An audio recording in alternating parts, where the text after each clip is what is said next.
যে হত্যাকাণ্ড ঘটেছে আমার ধারণা এই ধরনের কোনো ইস্যু নিয়ে পৃথিবীর ইতিহাসে এই ধরনের কোনো হত্যাকাণ্ডের নজির নেই।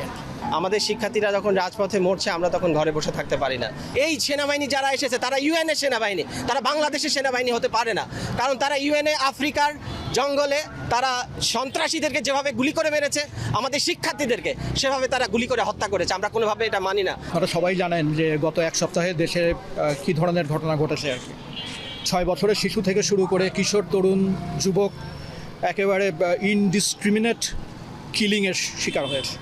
যে হত্যাকাণ্ড ঘটেছে আমার ধারণা এই ধরনের কোনো ইস্যু নিয়ে পৃথিবীর ইতিহাসে এই ধরনের কোনো হত্যাকাণ্ডের নজির নেই আর কি। তো আমরা এই হত্যাকাণ্ডের মানে এইটার নিন্দা জানানোর ভাষা আমাদের নেই। আমরা বিচার চাই এবং যারা দোষী তাদের সর্বোচ্চ শাস্তি চাই এবং একই সাথে আমরা এখানে দাঁড়িয়েছি যারা শহীদ হয়েছেন তাদের আত্মার মাগফিরাত কামনা করতে এবং যে কি বলে আমাদের ছাত্র সমাজের যে ন্যায়সঙ্গত যে 9 দফা দাবি আছে সেই দাবির সাথে আমরা সম্পূর্ণ একাত্মতা ঘোষণা করার জন্য এখানে দাঁড়িয়েছি। আমরা মনে করি ছাত্রদের ন্যায়সঙ্গত যে কোনো ইস্যুতে শিক্ষকদের একাত্মতা ঘোষণা করা উচিত। এই কাজটা করতে আমরা অনেক দেরি করে ফেলেছি, কিন্তু আমরা এই কাজটা করতে চাই এবং ঠিক মতো করতে চাই।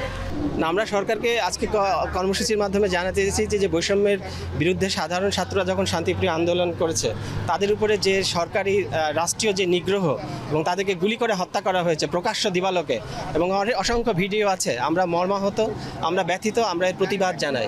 আমাদের শিক্ষার্থীরা যখন রাজপথে মরছে আমরা তখন ঘরে বসে থাকতে পারি না। আজকে তাদের প্রতি একাত্মতা জানাতে আমরা রাজপথে এসেছি।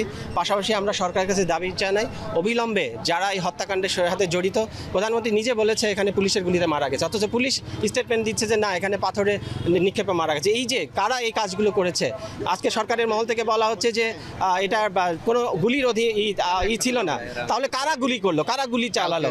এটা কি অন্য কোনো শক্তি এসে গুলি চালানোর নির্দেশ দিয়েছে? এটা খুঁজে বের করা হোক। আর যারা, আমি বিশ্বাস করি না বাংলাদেশের পুলিশ তাদের সন্তানদের উপরে এভাবে গুলি করতে পারে আর কি। এই পুলিশ কারা? এই পুলিশ কি তাহলে বিএসএফ এর ট্রেনিং নেওয়া পুলিশ, নাকি এটা অন্য কোনো জায়গা থেকে এই পুলিশ এসে মানুষের বুকে গুলি চালাইছে?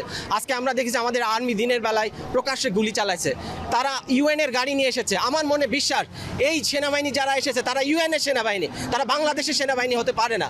কারণ তারা ইউএনএ আফ্রিকার জঙ্গলে তারা সন্ত্রাসীদেরকে যেভাবে গুলি করে মেরেছে আমাদের শিক্ষার্থীদেরকে সেভাবে তারা গুলি করে হত্যা করেছে। আমরা কোনোভাবে এটা